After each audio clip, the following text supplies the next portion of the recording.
dream. A nightmare from which I know there's no awakening. I don't know how much longer I can take the spectacle. Has the whole world gone mad? Now, I must emphasize that we've been unable to develop a cure to combat this disorder, and that we can offer only the following preventative measures. Listen to them. Children of the night. What music they make. I can't believe you ended with the hard R. Dude, you gotta know how to be able to say "ka" properly, okay? Yeah, those people in Boston are idiots. Yeah, it's crazy. I know. It's just that hard accent. We're on. Hey guys, welcome to Boogeyman Radio. I'm Dave. And I am Chris Kringle. Just for tonight, though. Just tonight. Just tonight. On Christmas Eve. Eve. You're right. Yeah. I seen the Friends meme today. Somebody's like, I've been waiting all year to share this. Happy Christmas Eve. Happy Christmas Eve. Hello, Jess. Hello, Morty. So I went to the mall yesterday. It was fun. And Spencer's, one of the best gift stores ever in the world. Have you ever been? Yes. Okay, good. They had a huge section of ugly sweaters. I mean, huge. Well, it's not where I got this one, but it still works. But one of my favorite ones was a Step Brothers Christmas sweater. And it had it had two pictures. It was Will Ferrell and the other guy. I can't think of his name. Yeah. And it said, like, welcome to the Boats and Hose Club or whatever it was. And it was just like, had lights like sparkling. I was like, I wanted that shirt so bad. Should have jumped on it. I should have. But the reason why I didn't is because it's stupid expensive. Yeah. Malls are dumb. One Rick and Morty shirt. One. Actually, I don't want to say it. But just in case, I'll tell you later after the show. But let's just say it's definitely more expensive than what shirts are at Walmart. Well, yeah. Walmart. I'm just saying, like, designer shirt too. Like, well, not designer. Like, it has a design on it. Yeah. A feature. Yeah. A graphic tee. Exactly. A graphical tee. You can get like at least at most, I would say $10 at Walmart, right? Yeah, they've got a thing that's like 8 something. Exactly. And that's usually, I will say, that's where I shop for my graphic tees because they're cheaper. Duh. Yeah. But no, anyways, they were still running some good deals. So it was like buy one, get one half off. So I bought 2 shirts there. Wasn't too bad. But yeah, just the mall's stupid expensive. Stupid. It is. But, when you go there and you have a specific item in mind, it's that you can't get at a cheaper store. I mean, you kind of have to pay for what you want. And that's the thing. A lot of this stuff that we went in for, you could totally find at other stores. Yeah. But when it's, 4 or 5 days before Christmas, that's where they get you. Yep. Well, like we said, the busiest holiday or busiest shopping days, 2 days before Christmas, which would have been today. Exactly. I went shopping today and like tonight after work. I went to get a couple more things and let's just say it was slim pickings. I bet. I was planning on going to the store today, but for just like groceries and stuff. But I can go later. It's no big deal. Yeah, just go at night. Yeah, exactly. Jess, I love Step Brothers too. It's a great movie. One of the best, absolute best. So, guys, for those of you that are watching after the show, like after the fact that this was live, just know we do talk for a little bit before we actually get into the topic because we live a good distance away. We don't talk every day, so we all got communicate. Live. Yes, we do. We are friends outside of the show. This isn't like a mutual business. All right, you ready? People are grouchy. You're absolutely right. For some reason, I don't know why. It's supposed to be the happiest time of the season, Jess. I don't get it. I don't get it. Well, that just kind of that did screw it. For people that can't tell, it says people are so grouchy. I'm waiting for that one comment. It's going to block out the perfect letter. Exactly. I'm just like, oh, son of a bitch. Like, oh man, just put the hard R in there. Like, and for being the Midwest, you'd think people would be at least a little bit happier, but nope. Honestly, like, I'm in a decent mood. I'm not in the Christmas mood at all. I'm not either, but I'm wearing this. Yeah. But I don't mind it. I'm not a Grinch or I'm not, a Grouch this year. Grouch. The only thing I get irritated about is being in a store and there's a lot of people. It gets my anxiety flowing. I clench my fists. I want to start swinging. That's how it was. When I heard somebody in the mall. He's like, "There's so many people, it's just giving me so much anxiety." I'm like, yeah, okay, I get you, but like, it wasn't anybody with me, but it's just some random guy. I'm like, well, then get out of the store. If it's too crowded, get out of the store. It's hard to sometimes. It is, and I know some people just don't do well in crowds. They just kind of sit there, wait for everybody to pass. But it's like you have to say, like, "Hey, excuse me, I'm getting right through here." Like for me, it's fine. I'm fine in crowds. I go to concerts, do conventions, all that stuff. But for some reason, like if I'm going grocery shopping at Walmart and it's dinner time and everybody's buying their stuff, the anxiety just skyrockets through the roof. Probably also like hungry for one. I thought you were gonna say hungover. Well, maybe. Who knows? What'd you do the night before? But yes, I do agree, Jerry. Christmas shopping, watching is fantastic. Or Christmas Eve shopping, sorry. Almost as good as Black Friday when people used to punch the shit out of each other for just like a TV and other things. I'm gonna good old days or something that's gonna break in one year. Literally, dude. Like the good old days where that just doesn't happen anymore. At least it doesn't happen around here. Here's a little inside tip for people that do Black Friday shopping for electronics, especially like at Walmart. The stuff you get on Black Friday is not built as well as the stuff you buy normally. That's why they can put it on sale. Yes. Like they're missing the higher end components that they might have normally, or might be skipping some things that would make it run or operate a year down the road. Let's change that price tag and say it's discounted. There's that too. Yeah. So just a insider tip. And 'tis the season. Yeah. But another thing too, how was your week? My week absolutely blew out my ass. That sucks. So Thursday, right after school, Addie got sick, vomited all over one of my blankets, one of my favorite blankets. That you've seen my blue king size blanket. That blanket, she vomited all over it. I threw it out, threw it in the trash. She vomited all over herself, soaked her shirt, threw that in the trash. For those sensitive to vomit, sorry. What made it worse, and if you don't like vomit, tough, you're gonna hear this. They had their Christmas party there at school, so I figured she just got sick from all the sugar because her vomit smelled like cake. Ew. I know, right? Like the cakes you bought, like little Christmas cakes or something. It smelled like that, and but she kept vomiting throughout the day, had diarrhea. Then it went away for a while, put her to bed, and she vomited all over the place again. So poor girl. It was better the next day. Good. But the day after, when she went home, I got sick. I didn't throw up, although there was at least twice I wanted to, but it was coming out the other end like like a flood. I got you. Stomach flu. It lasted pretty much 24 hours. Yeah. That's usually what happens. But the fever stuck around a little bit later. It probably broke like at around noon the next day or something. But it ruined my whole weekend. I didn't get any Christmas shopping done because of it, and I had to make myself get out on Sunday. Well, on a happier note, no, that just doesn't sound so much fun. Well, I hope this week's better for you at least.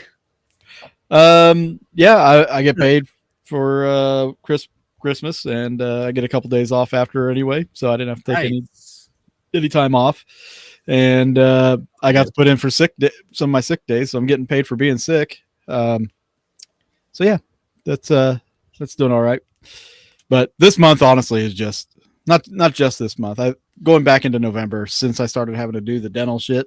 Yeah, like it has just sucked. It sucked my will to live. So for people that can't tell, this says there was a lady absolutely screaming in her 3-year-old's face in a Target on Sunday. The girl wasn't crying or screaming or being a brat. It made me so sad. Yeah, that's unfortunate. But anyway, this last 2 months was the dental stuff, and I had to pay my stupid It all hits personal property tax. Yep. And it just shrunk me. Oh yeah, this last 2 months. That's probably why I'm not in the Christmas mood. It's like I'm just tired of it. Well, yeah, the end of the year stuff, it just Beaten down. But that being said, it's given me a little bit of pause, and I'm actually looking more forward to next year than I am like the current time. Same. Been working on something, so I'm jazzed for next year. I'm super stoked. I know we got a week ish left. I'm stoked to see what for the next 5-6 years. Honestly, but just next year specifically, some good things. I can feel some good things. Aliens. Yes, I'm hoping so. We'll see. You all seen the drones? Those aren't drones. Those are little tiny alien spaceships. Yeah, exactly. Little 4-inch guys are invading. Because our government wouldn't lie to us. No. But what's interesting, and you're wearing a tinfoil hat. what's interesting. You've been sharing some articles and stuff with me that over the past, I don't know, since 2017, I guess.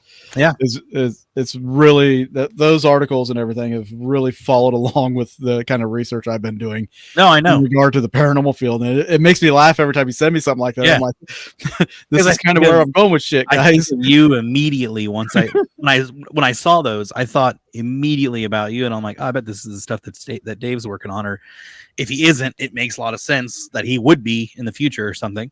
But quantum physics, essentially, for those that don't know. Yeah, just a lot of sound carrying through plasma and lasers and stuff like that. The plasma balls and things like that. A lot of it, goes from the spook light stuff to the stuff that I'm doing now, like on the Midwest Mystery Tour. So think about it. You know that oh gosh, what do they call them? I know Katie Stafford had one. It's like that plasma, the Tesla coil, the Tesla energy thing, whatever it is. The Jacob's ladder? I don't know if it's Jacob's ladder. It's basically just got a point and then like sparks, or not sparks, but electricity comes off the top of it. Lightning, essentially. Oh, you talking about the little ball, the plasma balls? No, not the plasma balls. No, they're just, it's like a needle, like there's like a machine. Oh, okay. Yeah, it's Tesla coil. Like this, and then it's got like a needle like this big. And yeah, it's a Tesla coil. All right, cool. So those will have sound from those. Yeah. From the electricities, like sparking and stuff. Thank you, Jess. Yeah, the Tesla coil will emit sound on their own. So the fact that they're doing it with lasers now, it makes total sense.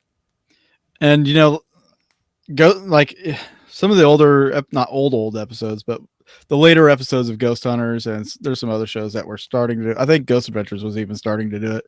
Yeah, where they were setting up these laser microphones that they'd be a laser beam, and they would encourage spirits to use a laser beam as a microphone, and it would have a receiver and stuff that would record the sound that gets carried on those lasers. So whenever you sent me that, I was like, yeah, this is something that people have already actually used in the paranormal field with some success. I like it. I think it's very, very, very interesting because to me, just being able, CDs have been doing it for a long time. Yep. CD players, I'm sure not just CD players, but what's the tech with laser disc? Sorry, is VHS? No, you're fine. Does VHS use lasers? No, I couldn't remember how their technology magnetism. Oh, okay. Yeah, you're right. That does make sense. Because as soon as that magnetic coil is pretty much dirty, it's hard to get clean. But anyways, science. Go science. Go science. Love I'll science. drink to that. Exactly. I know Jess and I we've been talking about a couple interesting things, like experiments we want to try with certain investigations, and so I'm definitely looking forward to the next year for sure. It's gonna be great. I hope everybody else is as well. I know for some people next year, obviously the whole uncertainty, it's scary and stuff, and for me, I think with being in the paranormal field for as long as I have, just the unknown, it can frighten us, but maybe that's what also drives us, right? It gives us that sense of discovery and possibly because it's such a, it's been going on for a while, but it's still such a untapped field, untapped like research and development and stuff. It's forever changing. I feel like, Fear is a great motivation tool. It is. It definitely can be, but it can also make things happen. Like, what have you. Which, if you haven't seen it yet, the last 2 episodes of Project Fear is pretty good. The finale was pretty nuts. Yeah, there was something I was going to tell you about that. I forgot what it was. Yeah, the finale at Chillingham Castle, I think, is where it was. Mitch and I wouldn't say we were blown away, but there were several times we were like, oh, dang, like that's pretty good. Never mind. I had a dream, and I'm going to hold off on saying anything. So maybe if it comes to existence that, well, I had a dream that I was in Project Fear. So you did? Yeah. Well, I told you about that already. I think it was the last show I told you about it, or the show before. Yeah, it was like random. I know it was one of those like, how'd your week thing, and then I told you about it. Yeah, it was interesting. Because I had a dream I was in Project Fear as well. Nice. I don't know if it's just subconsciously thinking about that or how that's later. I definitely want to get your if you remember. Yeah, if you remember. I know exactly what it was about. I remember tidbits. I don't remember the whole thing, but just small. But I want to know like where the investigation. Like I can remember filming on top of a building, looking at a different building. So basically, what I remember was I was conducting one of my experiments on them. Yeah, that makes sense. Experimenter. Because their whole thing's about being fear. I think this is what drove it, because I was watching their show.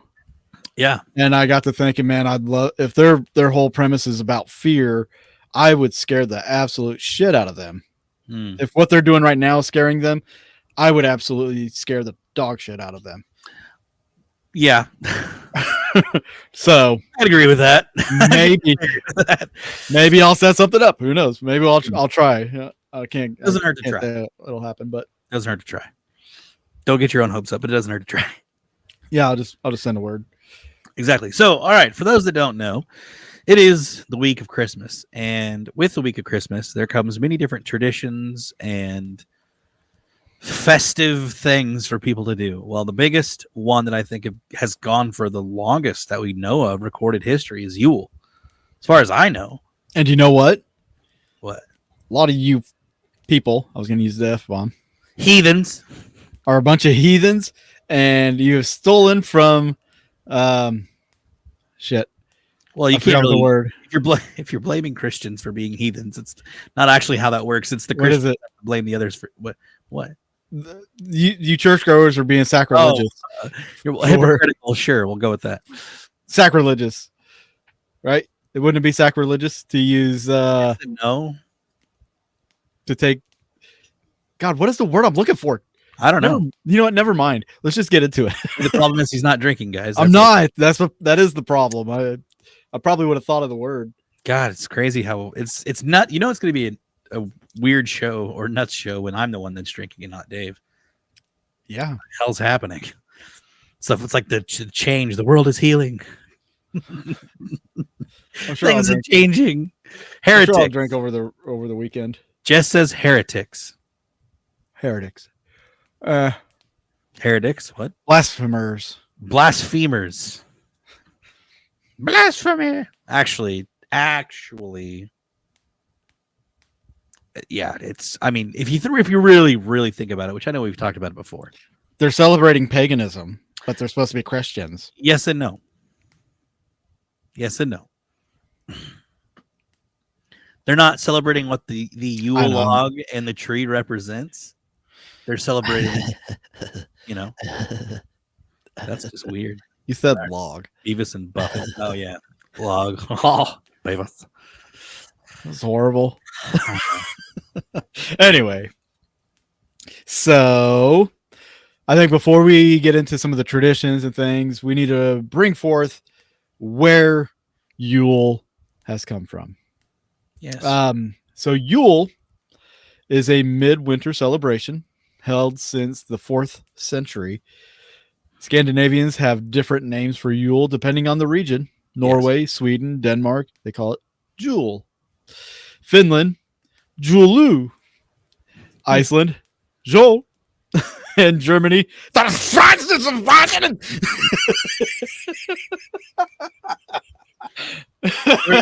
that. Drink to that one. They're angry all the time. Get it? Derp. No, it's Yep. That was good. That made me laugh. I'm glad I wasn't taking a drink when you were saying it.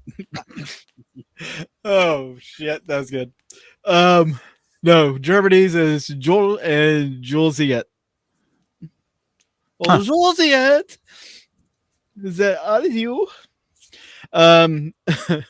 Just a note, Germany is not part of Scandinavia, but the Norse legends correlate with Germanic paganism, and sources of origin around Yule can be found in it. So there's that. Yeah. All right, real quick, we got a comment from the It's lawyer. the lawyer.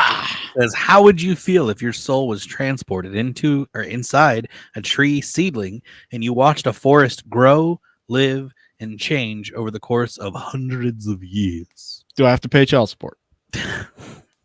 No. For all these little seedlings? No. Then I'd be happy. I'd be okay with it. I'd You'd be just accept your fate and be like, eventually time would just be like nothing, and you would like, be sitting there all proud looking Yeah. around, and then all of a Like you and I. sudden somebody starts hitting you with an axe. I say some asshole comes along and says, I need firewood. The fuck, man? I just think of Lord of the Rings and the trees from the movie. So that's just all I think of, which they do things very slowly. Yes. To say things in Intish, it takes a long time. Anyways. So anyway, linguists argue whether Yule means wheel or festivity. Mostly they agree Yule was historically a celebration of the new sun, or what they would call the wheel. Most of our traditions were taken from the medieval Scandinavian era, the Viking Age, from 793 AD to 1066. Yep.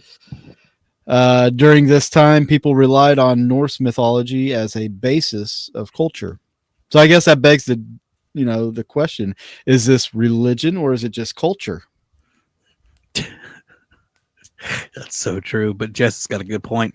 Bears scratching their butts on the bark. Ah, it's got that shit on me. They're like grinding up on you like you're at a club. That's You're like, please be 18, please be 18. Oh, That's why you don't go to clubs. just don't. Unless you're P. Diddy and it doesn't matter. But allegedly. Sorry. Maybe make sure I throw that in there. Sorry. Shut up. Anyways, as you were saying about about your Yule. Yeah. So historians have deciphered that Yule starts during the longest and coldest time of the year. After this, the days begin to get longer again. According to what? Earth's just like total temperature or what? About the days getting longer and shorter? Oh, it said the coldest. Oh yeah, the longest and coldest time of the year. After this, the days begin to get longer again. The ancient ancestors would celebrate Yule because the sun was going to start making the days last longer, which meant Earth was preparing to become fertile again. Fields would soon be ready to sow, and Earth and its creations would soon be reborn. Makes sense. Yule is celebrated during the year's longest nights when the winter season is halfway over. In North Arctic areas, the sun disappears entirely. It only appears again towards the end of winter at the start of the new season. The return of the sunlight is important to a society of hunters and farmers because food won't be so scarce anymore. Most Yule traditions are from medieval Scandinavia. What the hell? Why'd they put that twice? All right. So this is kind of a loaded question. The way this is written, I'm going to start backwards and introduce the conclusion first and the details to follow. So long story short, Wheel of the Year Yule is winter solstice, December 21st annually. Modern cultural Yule, December 24th and or the 25th. And there's a second Yule, Yule Fest, the sacrifice, January 13th through the 16th of 2025, this lunar year. It's the year of the sacrifice, basically. Each full moon represents beginning of a new month. The oldest Yule would occur during the full moon. They created a visual for Nordic calendars. Let's see. Okay, so the Old Norse would have celebrated Yule 3 moons between the summer moon and winter moon. This celebration would last 3 days and nights. The problem was the lunar calendar sets itself back 11 days every year. Because of this, an extra month was added every 3 years, creating a leap year. Once this was enacted, Yule began taking place on one of 2 dates: winter solstice, the shortest day of the year, or Yule sacrifice, the full moon after the new moon after winter solstice. So according to this, the winter solstice Yule would occur on December 21st every year. We still get varied dates for the Yule sacrifice depending on the moon, but this year it would begin on January 13th. So today, most Scandinavians celebrate Yule on December 24th. Why? Because King Hakon, I don't know how to pronounce that. Hakon. The Good. He tried to convert Norway to Christianity by declaring Yule was to be celebrated on the same day as Christmas, and both would be called Yule. And that is where the transformation began. Not transformation, the convergence, if you'd say, of Yule and Christmas began. During the 9th century, when the Julian calendar was observed, Yule was celebrated on December 21st.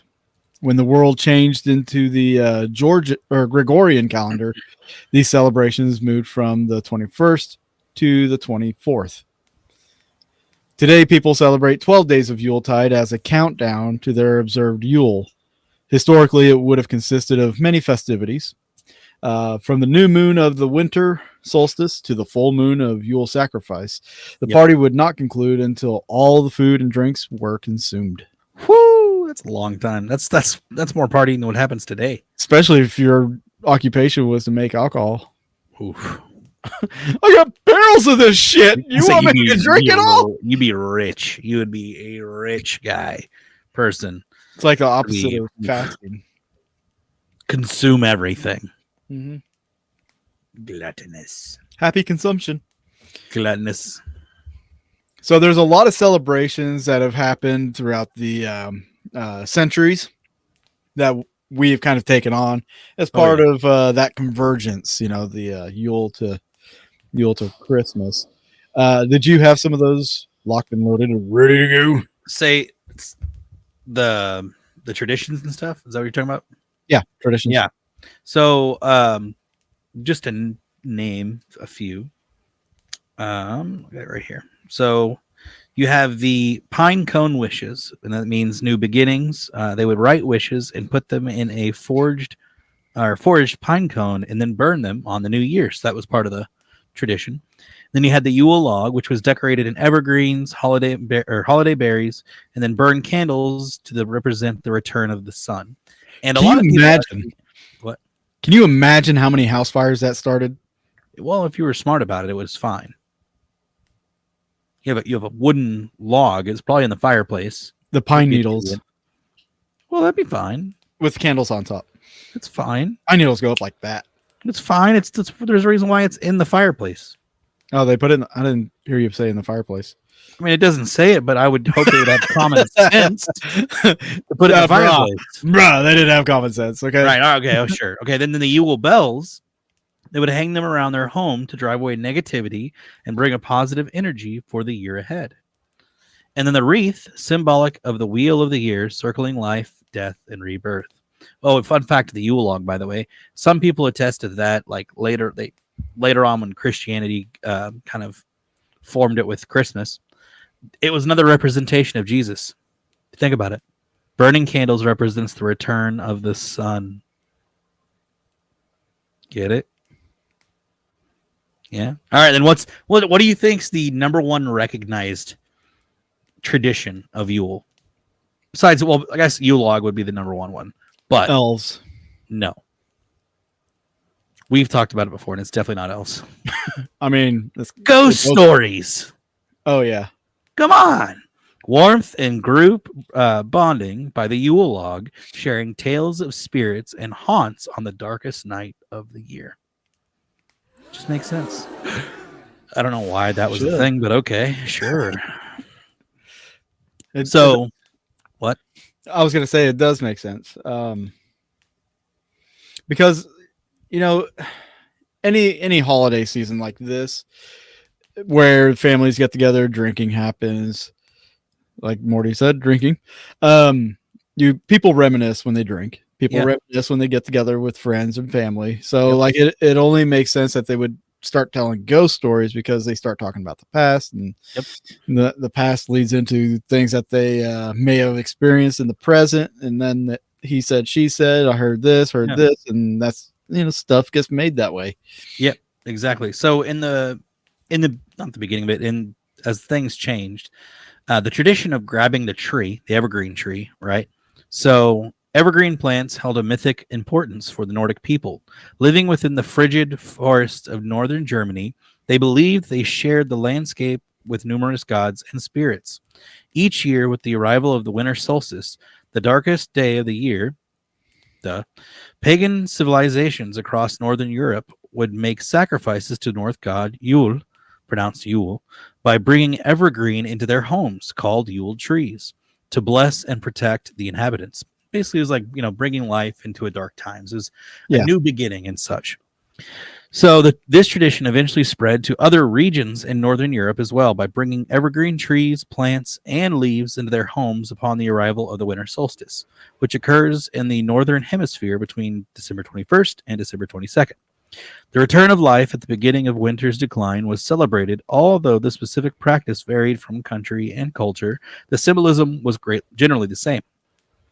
The tree is born, is what it's called. The Yule tree and Christ Mass merged to celebration of the birth of Jesus, probably in the mid 1500s in Germany, which is I don't know if it was around the time that the guy was ruling, but it would make sense. In 1521, in the region of Alsace, formerly part of Germany, the first pine tree was decorated and used in a Christmas celebration.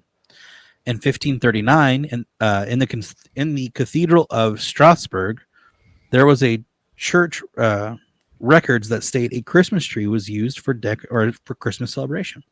Mm-hmm. So the Christmas tree was introduced separately in different United States cities by German immigrants, most likely in the 1700s. Several cities or site. Well, sorry. No cities. I know, right? Sorry. It just hit me all at once. Several cities claim to have had the first Christmas tree in America. Bethlehem, Pennsylvania, appears to have had the first decorated Christmas tree in 1747. It's kind of funny, isn't it? Just saying. Yeah, I mean, Bethlehem. Yeah. In 1851, Mark Carr opened the first Christmas tree retail lot in New York. Here's another thing for you, or more facts. First artificial tree also came from Germany in the 1840s. It had foliage fashioned from goose feathers. In 1883, Sears and Roebuck's began offering the first artificial trees at a cost of 50 cents for 33 limbs or $1 for 55 cents. Advantages to live trees include support farmers, carbon neutral, entirely biodegradable, produce oxygen for us to breathe cleaner air. But some of the most popular Christmas trees are Douglas fir, Fraser, balsam fir, Colorado blue spruce, white fir, noble fir, Scotch pine, and white pine. I wanted to add that. I know it's not quite Yule. I like Scotch. It's a good it's a good thing for sure. It's a good thing. It's a good thing. But those are some of the traditions, and I do want to talk about other civilizations here a little bit later. But anyways, all right. So let me get into these. This has got just a couple of the traditions. Let me open up a different story or thing here. Yule traditions and symbols. Here we go. Get this pulled up. Hope you guys are staying warm by our fire. Yes. I know I am. Me too. Actually, the alcohol is what's keeping me warm. And the sweater. Time for some sweaty balls. Okay. Now I'm taking a drink. Damn, dude. Come on. Oof. Did you want some sweaty balls? No. The sweaty wiener. None. Oh, well, gonna return your gift. All right, fine. I'll just eat sweaty balls myself. Okay, so I have no comments, so I don't know. You can actually buy sweaty balls, guys. If you didn't know, you can buy it in the SNL store. Yes. Anyway, so different symbols and icons and things that are enveloped in Christmas also come from Yule. These are just some of the things. Holly. Oh yeah. We all know Holly, like from the song Bowser. Yeah, she's the Holly. the lovely girl just down the street. Oh yeah. Good Actually, way to no, celebrate Christmas. I do know someone named Holly, so Nice. I bet she's blonde. she is. So holly, which represents the masculine element, was often used to decorate doors, windows, and fireplaces. Because of its prickliness, it was thought to capture or ward off evil spirits before they could enter a home and cause harm. The holly leaves, symbolic of the holly king, represent hope, while the red berries represent potency. So basically, because they have pricks, they are masculine. Makes sense, doesn't it? You're such a prick. Even back then, they knew what a man and woman were. Wow. Wow. And these guys, I mean, come on. Let's go into another one. Mistletoe. Oh, there's a famous one. Mistletoe, which represents the female element. Also, mistletoe, camel toe, females, huh? Oh God, stop. Just saying, there's a lot of connections to be had. Conspiracy. God.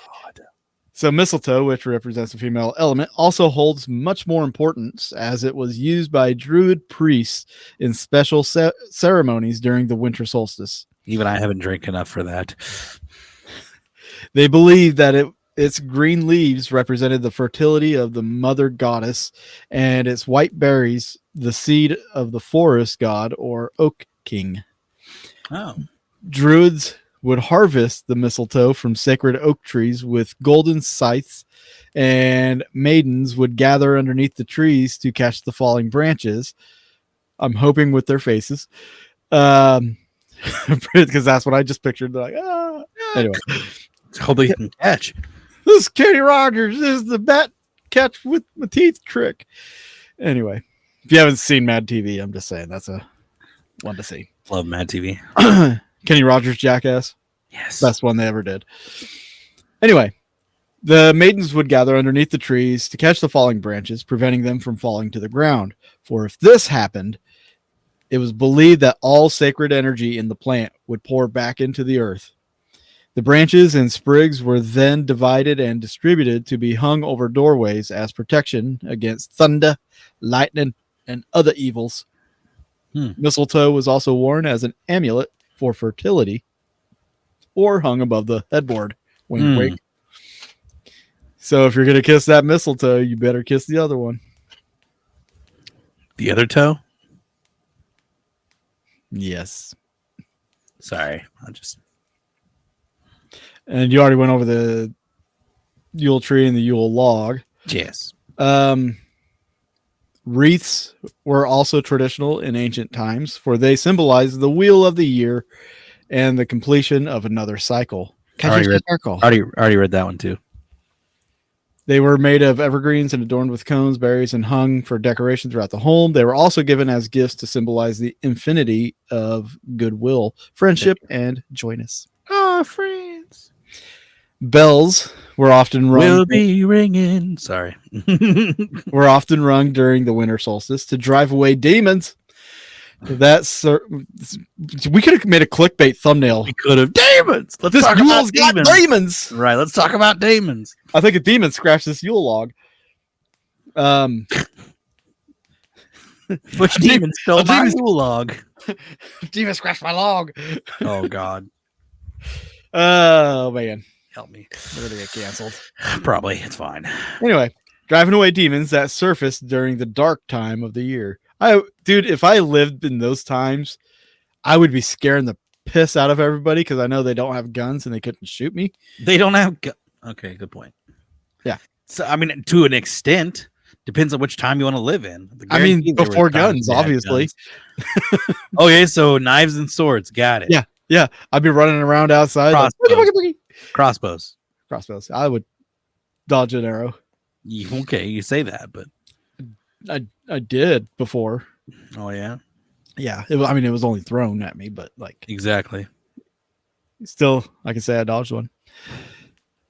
So the bells were rung in the morning as everyone began to wake to chase away the dark days and herald in the warmer, brighter days following the solstice. Almost said suicide. The next symbol, This isn't Canada, okay? Jeez. elves. Elves first became associated with Yule because the ancients knew that the spirits that created the sun inhabited the land of the elves. By including elves in the Yule celebration, the ancients believed that they were assuring the elves assistance in the coercion of the sun to return.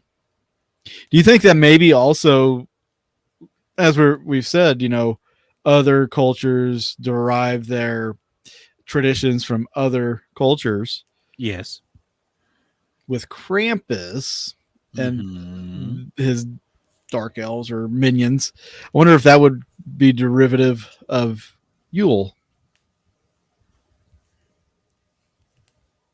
I wouldn't be surprised because I mean it came from the same area anyways, because Yeah. I'm sure eventually once it became linked, because if you think about it, I don't know which one was first necessarily, but I know Krampus is technically a minion. or He's a demigod. counterpart. Well, no, Krampus is a counterpart or the equal of Saint Nicholas. If Right. you've seen Red, he's his brother. Yeah, something like that. With the So, rock. I watched that last night. oh, Red One. Red One, yeah. Okay. Watched that last night. He's Santa's brother. Okay. Weird, but yeah, it's just weird. But okay. But yeah, to me, I would feel like it would come from the same place, and I bet parents made it up or parents or just adults made it up to make kids act better. Yeah. Because to me, that's the whole reason of Krampus. It's the same thing with Santa and his coal today. If you're not good, Santa's going to bring you coal. Well, if you're not good, Krampus is going to kill you. So you better be good. Right? For goodness sakes. Exactly. All right. Gingerbread was considered to be a specialty bread during this time, since ginger had not been available until the Crusaders brought it back in the 11th century. Yeah. There were strict laws regarding specialty breads in that time, which is weird. So gingerbread was only allowed to be produced during the holidays, and thus it became associated with winter and Yule. Maybe that's why we only have pumpkin pie like in the fall and winter. Well, the pumpkin, that's because of growing in certain I know. seasons. It's a joke. I'm sorry. Okay. Oh, I will say, I was going to say,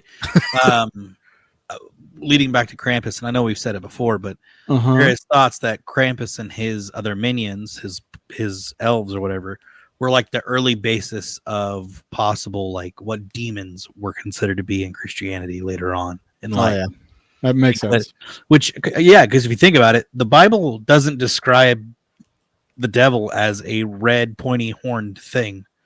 It doesn't. It just doesn't.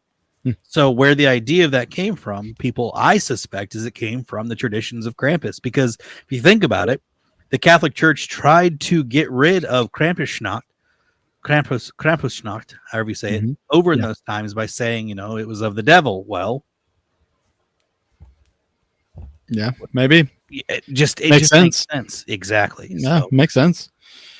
Let's see here. Caroling was also popular. Was a popular Yule tradition. Yeah. And young children honored the winter solstice with song. Nice. They would go through the villages singing door to door. The villagers in return would reward them with slam the tokens. door in front of them. They would reward them with tokens and sweets and small gifts, which symbolized the food and prosperity given by the mother goddess to all her earthly children. I got a question. Oh, yeah. And this is not just for you, but like for anybody watching live or, recorded or whatever. Have you ever had carolers at your house? And if so, when was the last time you had that happen? It's been a long time for me. Same. Like I've lived in town for a long time, except for the last 20 years, maybe. Well, and yeah, the only time we had it, like I lived in a big metropolis, not as big as Kansas City, but like big metropolitan area, Bentonville, Rogers, Springdale, that area. People are also a lot different nowadays. Well, yeah, but when I actually had that happen, I lived in small town. Yeah. Town of like 600 people. Same. 800 people. Same. We had that kind of thing. Yeah. But I mean, it was the church that went around door to door for us. Yeah, we actually had like people dress up as like the old English characters and stuff. I'd love to see that. Dude, it was awesome and stuff like that. I'm sure they did it. Yeah. Just trying to bring merriness and fun and to everybody. I kind of miss those old traditions. Me too. And it's just part of growing up and getting older and stuff like that. You miss things from early childhood or your early adulthood that you just don't experience anymore. So like fun and lighthearted stuff like that, I absolutely miss. Yeah, same. Let's see. The colors, red, green, white, silver, gold, were all colors of Yule. Yep. Red represents the waning holly king.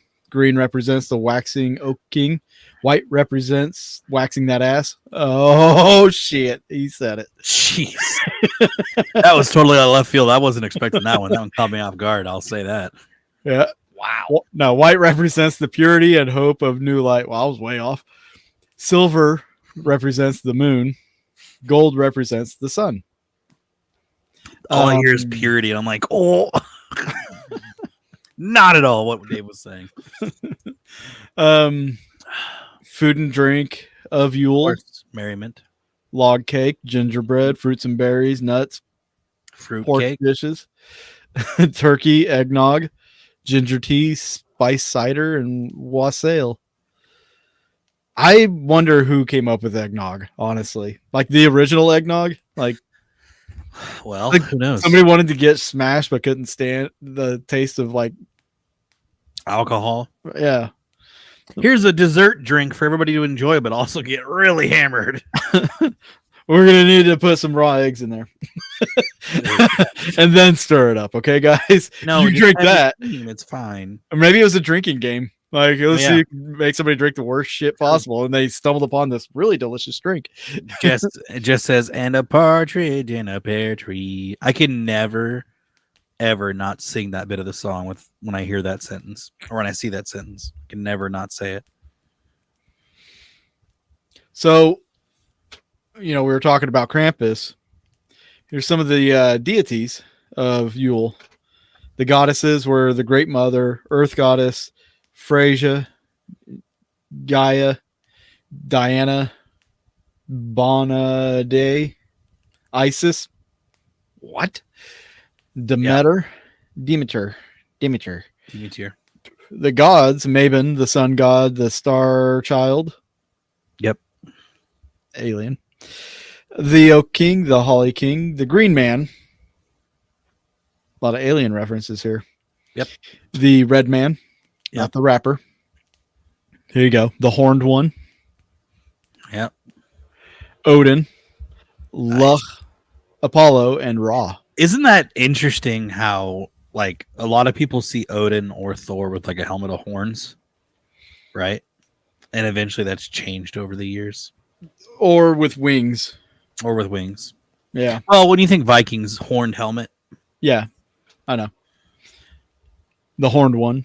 Yeah, exactly. But throwing Ra in there.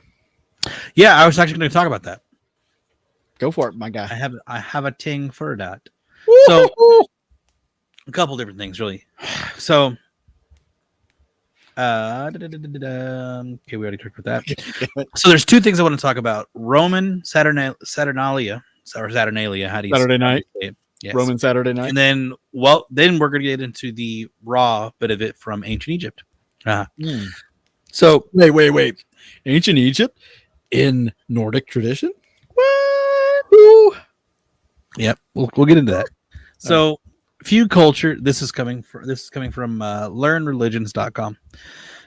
Few cultures knew how to party like Romans. Saturnalia, which fell on December 17th, was a festival of general merrymaking and debauchery held around the time of winter solstice. This week-long party was held in honor of the god Saturn and involved sacrifices, gift-giving, special privileges for slaves, and a lot of feasting. Although this holiday was partially about giving presidents, more importantly, it was to honor an agricultural god. A typical Saturnalia gift might be something like a writing tablet or a tool, cups and spoons, clothing items, or food. Citizens decked their halls with bows of greenery and even hung small tin ornaments on bushes and trees. Bands of naked revelers often, I know, right? Bands of naked revelers often roam the streets singing and probably feminists carousing, a sort of naughty precursor to today's Christmas caroling tradition. So this is back in Roman time, so I don't know how cold it would get over in Italy. So probably pretty cold, I imagine. Well, I don't know. Greece, they were all wearing very loosely fit clothes. But it's always summertime there. It seems like. Okay, so then it probably wouldn't be very cold. Do they not have seasons? Well, yeah, but look at Texas. It's not very cold in Texas. Yeah, I don't know what the lateral lines would be. Exactly. But I'm just saying, like, they have mountains too. Yeah, and it probably snowed in the mountains. Like, the mountains were high enough, just like Phoenix, Arizona. It snowed in the mountains, and in the valley, it would be hot as heck down from the mountains. So we run around with a bunch of red tallywhackers. Exactly. So, jingle balls. Where Egypt comes in, 4,000 of years, but it's actually 4,000 years ago. The ancient Egyptians took time to celebrate the daily rebirth of Ra, the god of the sun. As their culture flourished and spread through Mesopotamia, other civilizations decided to get in on the sun welcoming action. They found that things went really well until the weather got cooler and crops began to die. Each year, this cycle of birth, death, and rebirth took place, and they began to realize that every year after a period of cold and darkness, the sun indeed returned. Winter festivals were also common in Greece and Rome, as well as in the British Isles. When a new religion called Christianity popped up, the new hierarchy had trouble converting the pagans, and as such, folks didn't want to give up their old holiday ways. Christian churches were built on old pagan worship sites, and pagan symbols were incorporated into the symbolism of Christianity. Within a few centuries, Christians had everyone worshiping a new holiday celebrated on December 25th, although scholars believe it was more likely that Jesus was born around April, which, whatever about that. In some traditions of Wicca and paganism, the Yule celebration comes from Celtic legend and battle between the young Oak King and the Holly King. Anyways, that's how that goes. But basically with Ra is because in those times, they still knew that the times got darker, the days were shorter, so farming and agriculture wasn't the same, so they would keep praying to Ra that the sun would come back. So it was still recognized. And it would come back and they'd be like, oh, yeah. It worked. Oh my God, it was awesome. And it makes sense too, because of like, if you think geographically where Egypt is, Turkey eventually adapted a lot of the same religion, or the same aspects. And then just north of that is Italy. Yeah. So there would have been a trade line that goes up from there. So it's very feasible and obviously happened, but like that line is like connected now. Like the dots are connected. So That's cool. That's very cool. Which, and with that, yes, in today we do celebrate a lot of old pagan traditions. But we've tweaked them over the years, changed them slightly.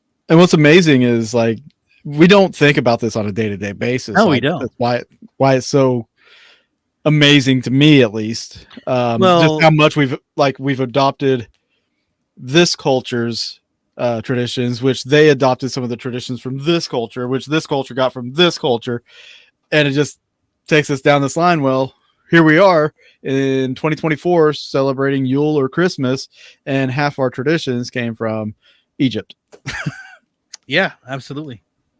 So like it's amazing. We don't think about that kind of stuff. Very eye-opening. No, and so something else I was going to say is I really think the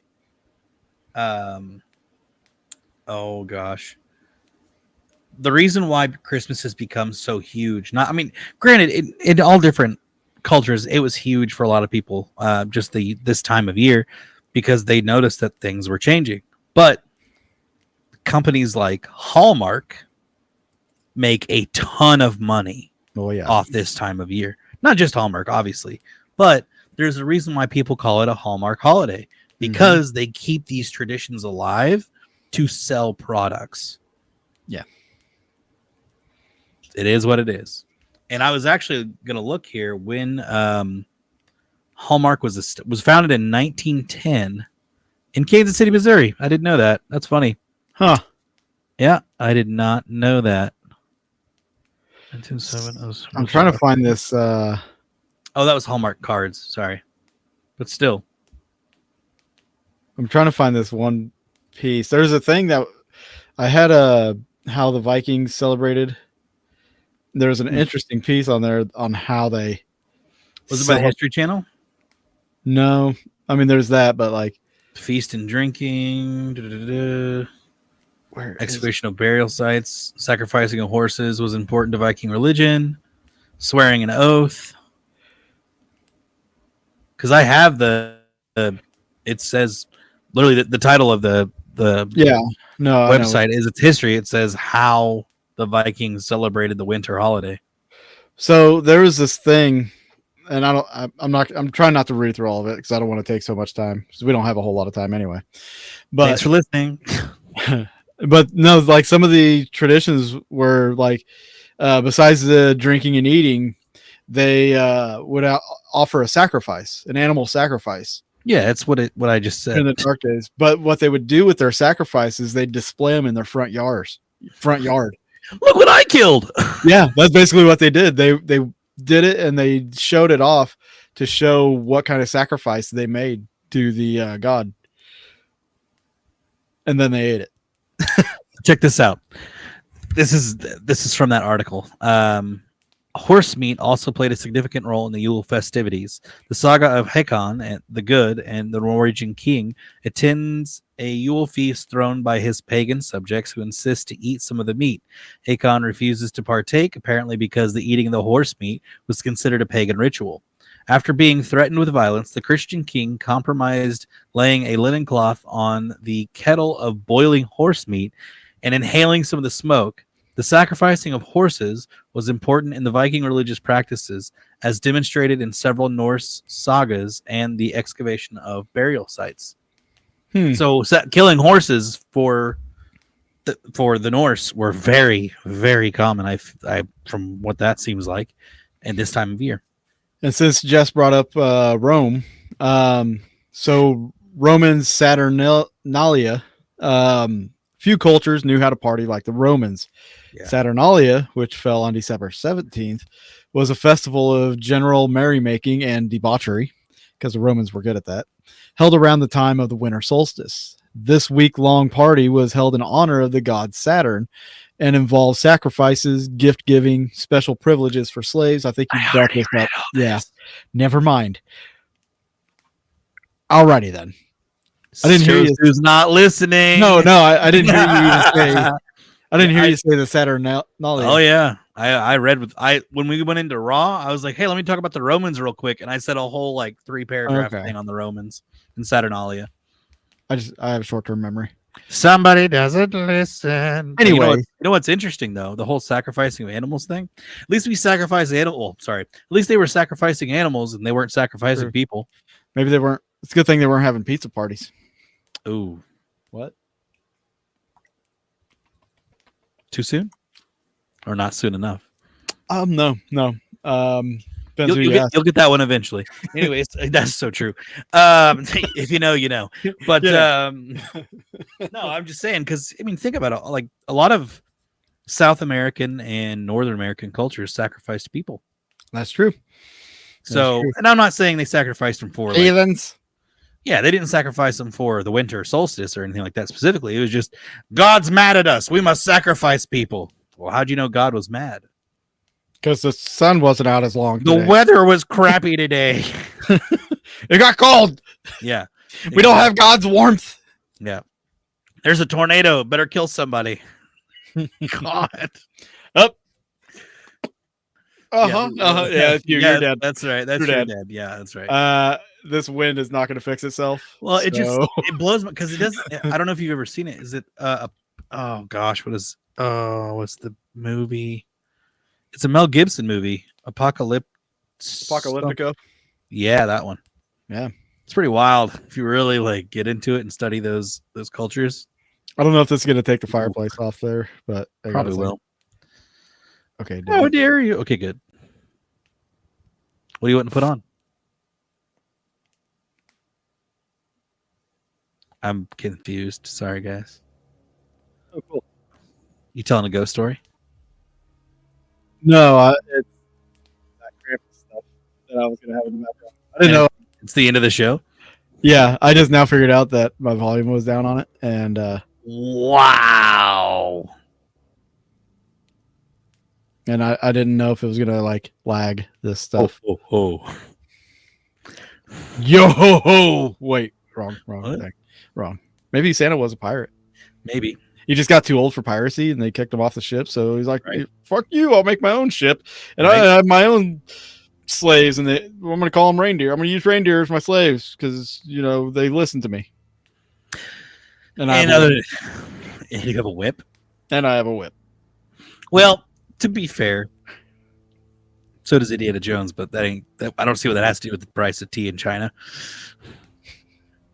It's an old saying. I know it's weird. But anyways, for those that have actually been listening for this long, we greatly appreciate it. Thank you guys for being here. And we really hope you have a fantastic week. We know that this week is definitely important for a lot of people out there. And, we're going to have a show next week for sure.